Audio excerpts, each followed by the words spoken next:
Beneath a blood-red moon, the river Danus ran crimson with Roman blood. In a single hour, 5,000 cavalrymen vanished, their screams swallowed by the roaring flames of a burning bridge.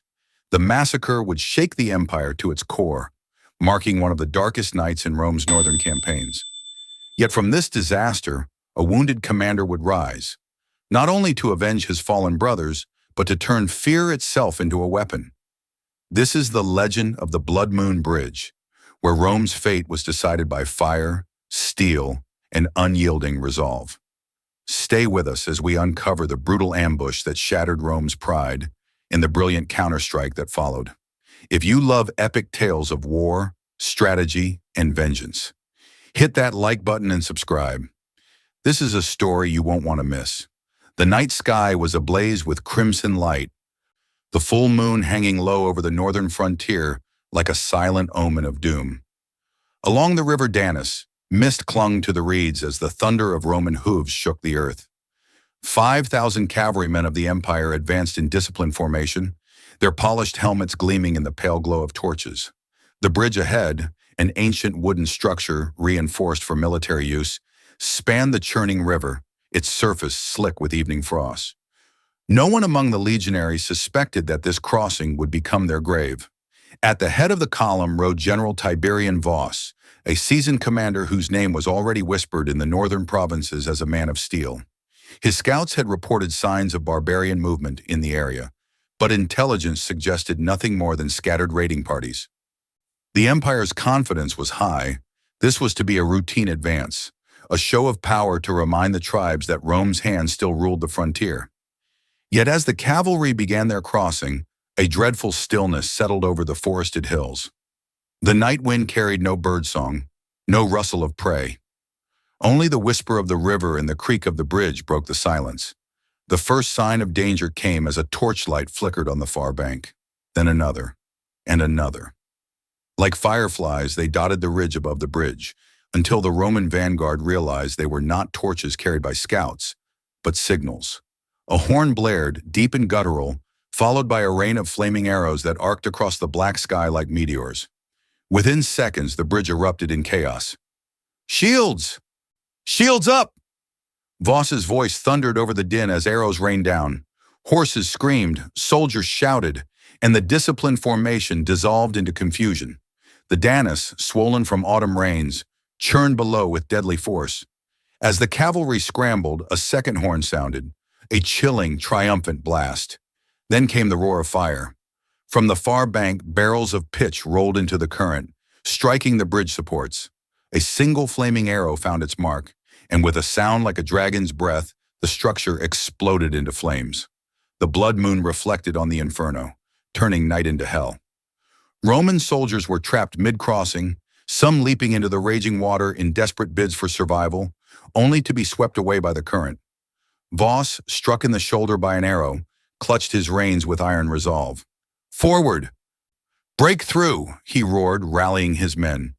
Yet every step forward was met with death from the forested banks, where enemy warriors moved like shadows, loosing volleys with unerring precision. The attackers were not a scattered tribe, but a well-organized force under Eric the Firestorm, a chieftain whose brutality was matched only by his cunning. The trap had been weeks in the making, every movement calculated to lure Rome's finest cavalry into this death trap. With the bridge ablaze, escape routes were severed. The Danus became a barrier of death, cutting the Romans off from reinforcements. By the time the flames devoured the central span of the bridge, chaos reigned. Horses trampled fallen riders as men fought to turn back, but the narrow structure became a killing ground. Barbarian war cries echoed over the river, their silhouettes illuminated by firelight as they loosed arrows into the panicked mass. Within the first 30 minutes, hundreds had fallen. Voss, bleeding heavily, rallied a small band of survivors to push forward through the enemy's kill zone. His sword flashed in the firelight as he cut a path through ambushers on the far side. But for every man he saved, dozens more perished. By the time his tattered column reached the far bank, nearly 5,000 of Rome's elite cavalry lay dead or missing, their bodies claimed by flame, river, or arrow. The dawn that followed was one of ash and silence. The bridge was nothing but smoldering ruin, its charred remains floating downriver like funeral pyres. The riverbanks were littered with Roman shields and armor, glinting dully in the early light. The survivors, exhausted and haunted, looked to their commander, who stood bloodied but unbroken, as if to a living ghost. News of the disaster would soon travel south, igniting fear throughout the empire. But at that moment, under the fading glow of the blood moon, the Danus flowed red with Rome's pride, and a legend of loss was born. In the days following the carnage at the Blood Moon Bridge, whispers of doom spread like wildfire across the northern provinces. Villages shuttered their gates, caravans abandoned trade routes, and soldiers once proud to march beneath the Roman eagle now stared into the distance with hollow eyes. The empire's enemies, emboldened by their victory, moved like wolves along the frontier, prowling the edges of Roman control. And yet, amid the ashes of that disastrous night, one man stood unyielding: Tiberian Voss, the Iron General.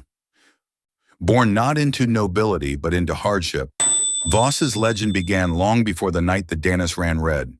The son of a blacksmith in the rural province of Noricum, he grew up with hands calloused by steel and a heart hardened by hunger.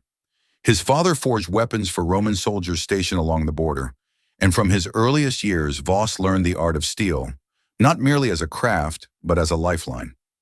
By the age of 16, he could forge a gladius that would earn the respect of a centurion. By 20, he had joined the legions himself, determined to rise not by birthright, but by merit and fire. Voss's rise through the ranks was swift but costly. His first campaigns were not the glorious conquests sung by poets, but brutal frontier wars fought in mud and blood. He earned scars that became his armor, each a story of survival against the Germanic tribes that haunted the empire's northern edge. His men came to trust him not because of his title, but because he shared their burdens. He marched with them in rain, slept in the same frozen camps, and bled beside them in every skirmish. This devotion to his soldiers would one day save lives in ways no strategy could. By the time the tragedy at the Blood Moon Bridge unfolded, Voss was already a name feared by Rome's enemies. Yet even he had underestimated Eric the Firestorm's cunning. The defeat weighed on him like an iron chain. In his tent, the morning after the massacre, his armor was scorched, his face pale from blood loss, and his arm bound tightly where an arrow had pierced him. The cries of the wounded outside echoed through the camp, mingling with the crackle of funeral pyres. Many commanders would have sought refuge in excuses: the treachery of their foes, the failures of intelligence, the chaos of battle. But Voss accepted the weight of every death. In a hushed meeting with his surviving officers, his voice was steady, though hoarse. "We will not run," he declared. "We will not leave the north to these wolves. For every man who fell last night, I swear there will be 10 of theirs." Those words lit a spark in his soldiers. Broken men straightened their backs. The wounded clenched their fists. Voss was not merely a general. He was a soldier's soldier, a man who embodied the unbreakable spirit Rome desperately needed. In the weeks that followed, Voss rebuilt his shattered force. Supplies were scarce, morale lower still, but he refused to allow despair to rot his ranks. He spent long hours among his men, walking the rows of tents, speaking not as a distant leader, but as a comrade who bore their grief. He personally oversaw the burials of the fallen, reading their names aloud by torchlight until his voice cracked. To his soldiers, this was no empty ritual. It was a reminder that every man mattered, every life was worth remembering. But Voss's compassion was tempered by iron discipline. He understood that vengeance without preparation would only lead to another massacre. In his war council, he sketched maps late into the night, analyzing the terrain of the Danus River and the surrounding forests. The barbarian tribes had used their intimate knowledge of the land to devastating effect. If Rome was to strike back, they would need to turn the wilderness into a weapon of their own. It was during these sleepless nights that Voss conceived of a new kind of cavalry, a force unlike anything Rome had deployed before. Traditionally, Roman cavalry served as a support arm, their heavy armor slowing them compared to the swift barbarian raiders. But Voss envisioned something different: a corps of lightning-fast riders, armed with lighter armor and equipped with portable incendiary devices. He would later call them the Dark Riders, an elite strike force capable of turning ambush into counter-ambush. fear into firepower. Recruiting for this unit was brutal. Voss selected only the most disciplined men, those who had not only survived the Blood Moon Bridge, but who had shown unwavering resolve in its chaos. He trained them relentlessly, forging them into shadows of vengeance. They learned to fight in silence, to move like predators through the dense northern forests, and to strike swiftly, vanishing before their enemy could recover. Yet Voss was not merely building an army, he was shaping a legend. To the northern tribes, rumors began to spread of Roman horsemen cloaked in black, their faces masked, their approach heralded by silence and fire. The barbarians had used terror as a weapon at the Blood Moon Bridge. Voss would repay them in kind. Still, his men knew their commander as more than a symbol of vengeance. They had seen him ride at the front of every formation, his battered armor a testament to countless battles fought side by side with them. They had seen him tend to the wounded, share his rations, and stand watch through the night when others rested. Voss had become a living embodiment of Rome's resilience, a reminder that even when the empire bled, it did not bow. As winter closed its icy grip on the frontier, Voss's reputation grew. What began as scattered counter-raids evolved into a calculated campaign. Villages once abandoned to barbarian raiders were retaken, their people sheltered under Roman banners once more. Each victory, though small, rekindled hope in the hearts of soldiers and citizens alike. The Senate, once convinced that the northern border was lost, began whispering Voss's name in the marble halls of Rome. But for the Iron General, these victories were not enough. The image of the burning bridge haunted his dreams. He remembered every scream, every horse's cry, every brother in arms dragged into the churning waters. He was not content to defend. He intended to hunt Eric the Firestorm himself and shatter the myth that Rome could be cowed. Under the shadow of the Blood Moon's memory, Tiberian Voss had risen from the ashes of defeat, not merely as a commander, but as a living weapon of Rome's vengeance. And soon the empire would strike back. The flames of the Blood Moon Bridge did not stop at the Danus River. They spread like a plague across the Roman Empire. By the time couriers reached Rome, their horses foaming and eyes wide with terror, the whispers of disaster had already become a roar. Senators assembled in the Curia, Julia with grim faces, their white togas fluttering like funeral shrouds. The official report was brief yet damning. 5,000 of Rome's elite cavalry annihilated, the bridge destroyed, the northern frontier fractured. For a state that prided itself on invincibility, this was not merely a military loss. It was a wound to the empire's soul. In the streets of the Eternal City, fear slithered like a shadow through the marketplaces and forums. Merchants whispered of barbarian hordes descending upon the provinces, of legions slaughtered, of gods abandoning Rome. Panic spread faster than truth. By nightfall, wealthy families were already making preparations to flee their country estates in the north, abandoning generations of land to the threat of raiders.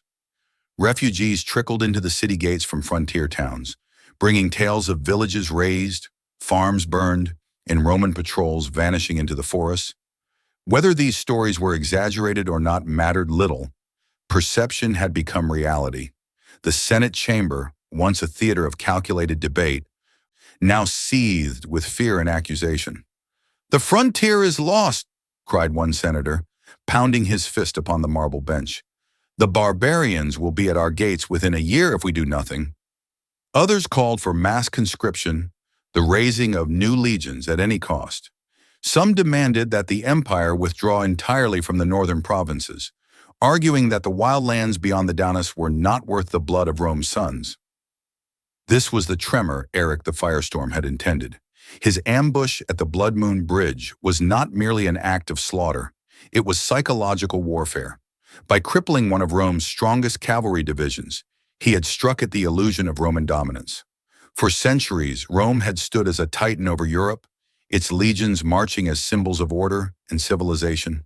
But now to the tribes beyond the frontier, the empire bled like any mortal beast. In the fortress towns near the Danus, morale plummeted. Garrison commanders reported desertions, and provincial governors begged for reinforcements that did not exist. Farmers abandoned their land, fleeing southward in caravans, while trade along the frontier roads ground to a halt. The once thriving northern border provinces began to resemble a war-ravaged wasteland. Even the gods seemed silent. Temples along the border were shuttered, their altars dark, offerings left untouched. Emperor Tiberius himself convened a secret council in his palace, summoning Rome's most trusted generals and advisors. The emperor, though often distant from the battlefield, understood the gravity of the situation. The north was not merely a frontier, it was a symbol of Roman supremacy. Losing it would invite rebellion across the empire, from Gaul to Britannia, and embolden enemies in the east. The council's debates stretched late into the night. Some advisors urged diplomacy, offering gold to pacify the tribes. Others called for a massive military campaign, demanding the recruitment of new legions from every province. But behind every suggestion lingered an unspoken truth. Rome no longer moved with the invincible confidence it once had. The loss of the cavalry had shown that its enemies were learning, adapting, and willing to fight Rome with its own ruthlessness. Meanwhile, Eric the Firestorm capitalized on this fear. His raids grew bolder, his warbands striking deep into Roman-held territory before vanishing like ghosts into the forests. Villages burned under the light of the same blood moon that had witnessed the massacre. Roman patrols returned with mutilated bodies, barbarian war banners left behind as grim trophies. Each attack was a message. The empire was no longer safe, not even within its own borders. News of these raids reached the Senate, fueling political chaos. Senators, once unified in their pride, now fractured into factions. One group demanded Tiberius recall his forces from the east to focus solely on the northern frontier. Another sought to negotiate with Eric, an idea met with outrage from traditionalists who viewed diplomacy with barbarians as weakness. The empire's once unshakable political structure trembled as fear eroded reason. For the common people, this chaos was not confined to debates in marble halls. In provincial cities, markets emptied as traders refused to risk travel along unsafe roads. Farmers armed themselves with hunting spears, preparing to defend their homes as best they could. Families abandoned ancestral lands, carrying what they could as they marched southward, forming endless columns of refugees. The once great Roman road system, a testament to imperial order, now bore witness to disorder and flight. In the midst of this fear, Tiberian Voss became both a beacon and a target. His survival at the Blood Moon Bridge marked him as a hero to some, a failure to others.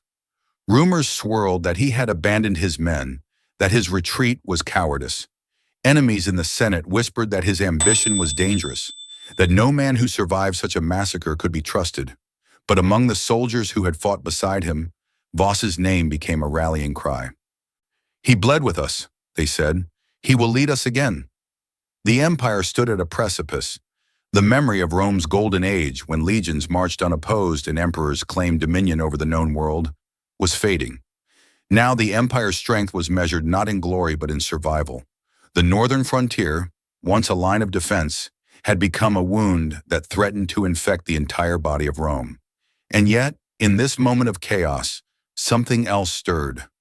A quiet resolve. Amid the fear and division, whispers of vengeance spread through the ranks of Rome's battered legions. They had seen their comrades burn, their banners fall, their pride shattered, and they would not allow it to end this way. The empire trembled, but it had not yet fallen. In the shadows of despair, the first sparks of defiance began to glow. Long before his name sent shivers down the spines of Roman soldiers, Eric the Firestorm was a ghost in the forests, a legend whispered around tribal fires. He was not a chieftain born to power, but a child of the northern wilds, raised among wolves and storms. His people, the Skeldings, had lived for generations in the dense woodlands beyond the Danus, lands Rome had long considered unconquerable. In those unforgiving forests, every child learned to track prey, wield a spear, and vanish into the mist. Eric was no exception. By the time he reached manhood, he was said to move as silently as falling snow, his eyes cold as the northern sky. Legends claimed his first act of war was not on a battlefield, but in vengeance. At 16, Eric watched a Roman patrol slaughter his village in retaliation for a raid his tribe had not committed. His father was crucified, his mother taken, and his brothers cut down in front of him. That night, the boy vanished into the forest. Months later, a Roman outpost burned to the ground, its garrison found hacked to pieces. Among the bodies lay a single wolf pelt soaked in blood. The firestorm had been born. Unlike many tribal warlords who ruled through brute strength, Eric was a tactician. He studied Roman discipline, watching their formations, understanding their strengths and weaknesses. He learned to exploit their pride and rigidity, striking where they least expected. Over the next decade, he united scattered tribes under his banner, not through empty promises, but through relentless victories. When a tribe refused his alliance, he destroyed them, sending their severed heads to their neighbors as a message. Those who joined him willingly called him the Wolf King. Those who resisted called him the Firestorm, for every village that opposed him burned. Eric's army was unlike anything Rome had faced on the northern frontier. His warriors, hardened by generations of survival in the harsh wilderness, moved swiftly and struck without warning. They traveled light, carrying minimal supplies, able to vanish into the trees before Roman reinforcements could arrive. Unlike Rome's disciplined legions, Eric's warbands operated with fluidity, adapting to every challenge. They ambushed supply lines, slaughtered scouts, and severed communication between Roman outposts. To Eric, war was not about glory. It was about survival and terror. The ambush at the Blood Moon Bridge was the pinnacle of his strategy. Weeks of preparation went into the trap. Spies monitored Roman movements, craftsmen reinforced the bridge's supports with hidden barrels of pitch, and scouts mapped every path through the forests. Eric knew Rome's cavalry would come.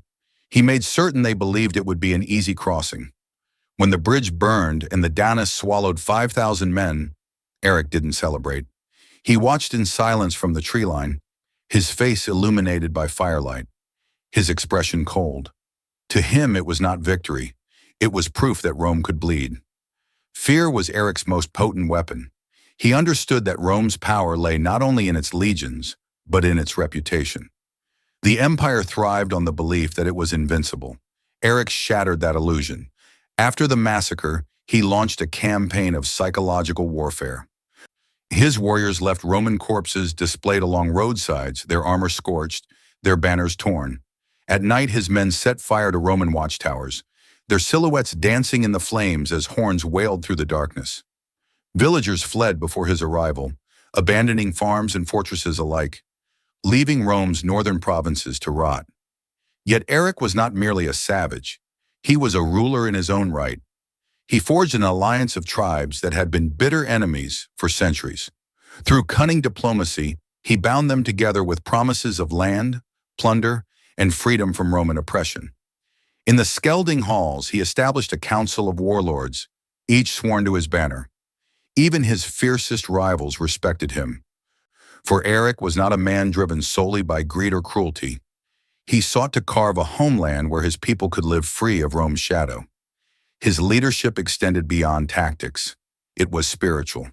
The Skeldings believed Eric was chosen by the gods, a man whose soul was touched by Fenrir, the wolf of legend. His warriors painted wolf symbols on their shields, howled before battle, and followed him with a fanaticism Rome had rarely seen. To them, he was not just a chieftain, he was destiny incarnate, the one who would drive Rome back across the Danus and reclaim the lands their ancestors had roamed for centuries. But Eric was not without flaws. His relentless campaign took a toll on his people. The constant raids demanded supplies, and many tribes grew weary of endless war. Some questioned his obsession with Rome, wondering if his vengeance had blinded him to diplomacy. Eric silenced dissent with fear, but cracks were forming in his coalition. Cracks that a commander as shrewd as Tiberian Voss might one day exploit. Still, to Rome, Eric was a specter. Scouts who survived encounters with his warriors spoke of men who seemed to appear from nowhere, striking with precision and vanishing into mist. They told tales of Eric himself, a towering figure in wolf pelts, wielding an axe blackened by fire, his eyes glinting like steel. Whether these stories were exaggerated or not, it did not matter. Eric had achieved his goal. He had made himself a myth, and myths are harder to kill than men. In the Senate, debates raged over how to confront him. Some argued for total war, burning the northern forest to the ground, and enslaving his people. Others warned that such brutality would only strengthen his legend, uniting more tribes under his banner. Voss, listening from the fringes of political circles, understood the danger. Rome was fighting not just a man, but an idea, a belief that the empire could be challenged. On the frontier, Roman soldiers spoke Eric's name in hushed tones. Patrols rode in fear, their eyes scanning the trees for shadows that never came. Each snapped twig, each gust of wind seemed to carry the scent of fire. Eric had turned the northern provinces into his hunting grounds, and Rome's legions were the prey. Yet Eric underestimated the iron in Rome's spine. He believed the empire too bloated, too slow, too proud to adapt. He had not reckoned with men like Tiberian Voss, who carried vengeance in his heart and innovation in his mind. While Eric's warriors celebrated their victories in mead halls deep in the forests, Rome was already preparing its answer. For now, though, Eric the firestorm reigned supreme, his shadow stretching across the Danus like a thunderstorm. To his people he was salvation. To Rome he was terror made flesh. And as winter deepened and the blood moon faded into legend, one truth remained. Eric had awakened a war that would decide the fate of the North, and perhaps the empire itself. The empire bled, but it was not yet broken. From the ruins of fear and chaos rose a single ironclad figure whose presence rekindled a dying flame. Tiberian Voss, still bearing the scars of the Blood Moon Bridge, became the rallying point for every soldier who refused to bow to barbarian terror. His name traveled faster than the firestorm's raids, whispered in garrisons and war camps, "The Iron General will lead us." In the months following the massacre, Voss withdrew from the political chaos of Rome's Senate, choosing instead to station himself at the northern frontier. He knew words would not reclaim the empire's honor, only steel and strategy could. With the emperor's reluctant approval, he was granted command over the shattered remnants of the legions in the north, as well as emergency powers to rebuild. Few believed he could succeed. Even fewer thought he would survive. But those who served under him at the Blood Moon Bridge followed him without hesitation, their loyalty forged in fire and blood. Voss's first act of leadership was not a grand battle or a sweeping campaign. It was silence. For weeks, Roman banners vanished from the forests, their patrols minimal, their movements hidden.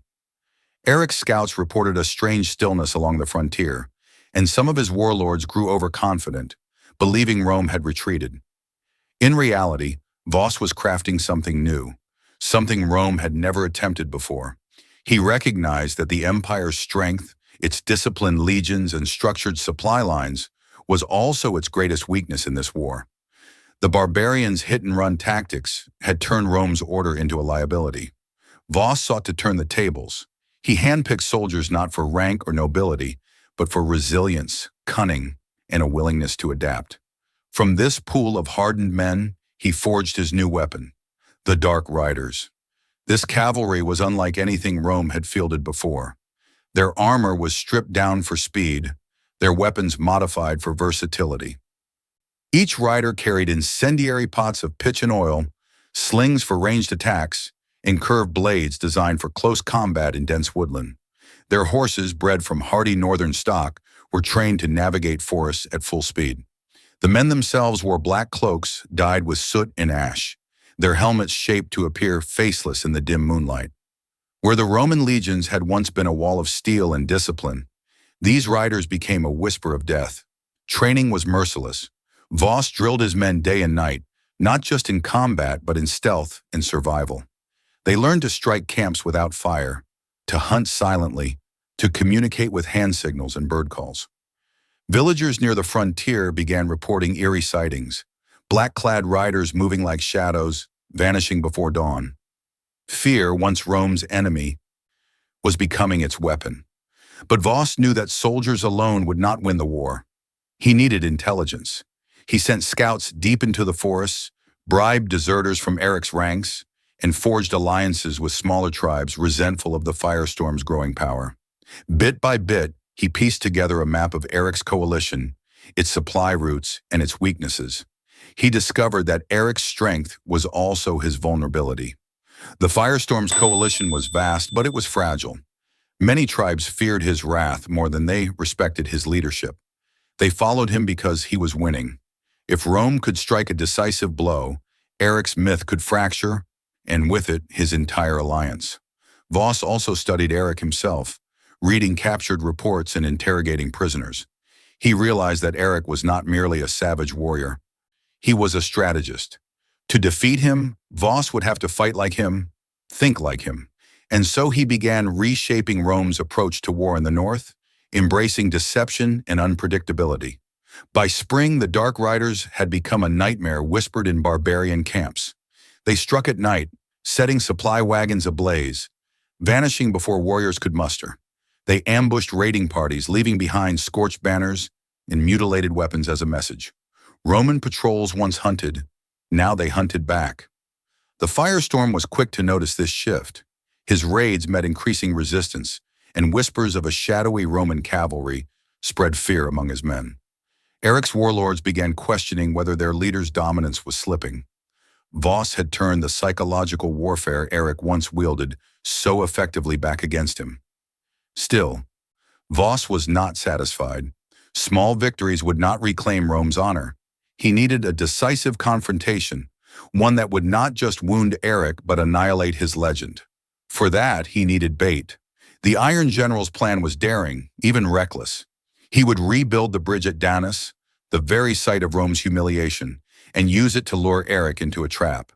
The proposal shocked his officers, many of whom had stood upon that cursed span as their comrades burned. But Voss's resolve was unshakable. The bridge is where Rome bled, he told them, and it is where Rome will rise. Over weeks, Roman engineers worked in secrecy, rebuilding the structure with hidden reinforcements. Beneath its planks, they placed barrels of pitch and oil, just as Eric had done months earlier. But this time, Roman scouts had mapped every forest path, every river crossing.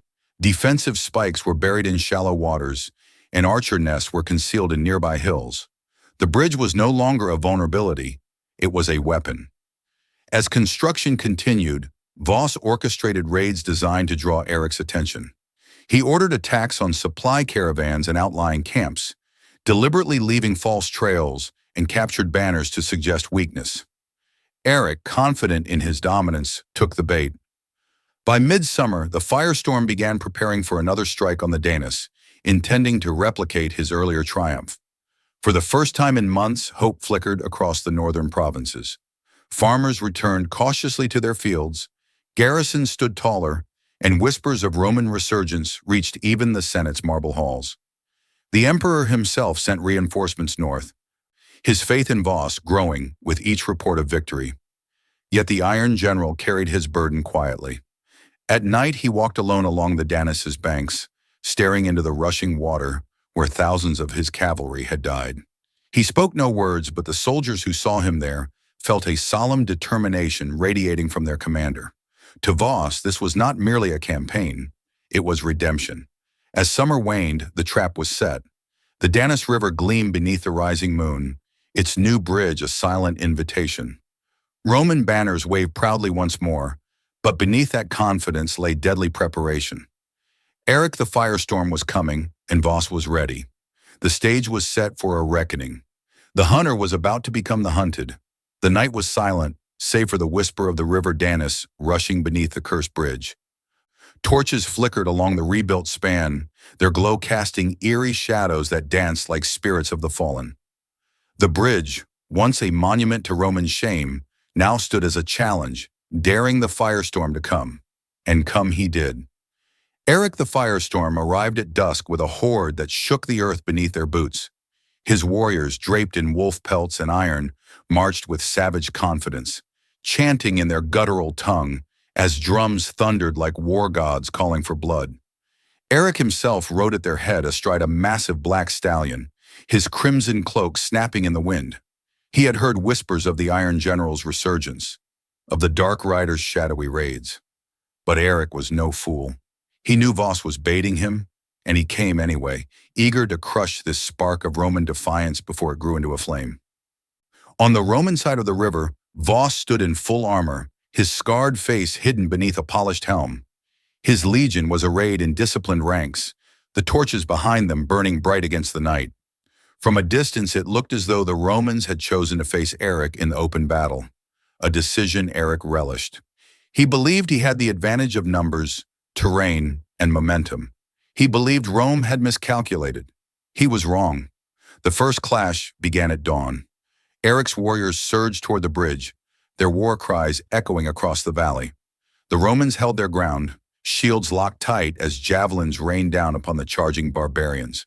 The bridge groaned beneath the weight of the assault as Eric's front lines smashed against the Roman wall. At first, it seemed the battle would mirror that night of horror months earlier, a chaotic melee, blood spilling into the Danus as soldiers screamed and steel clashed. But Voss had orchestrated every detail.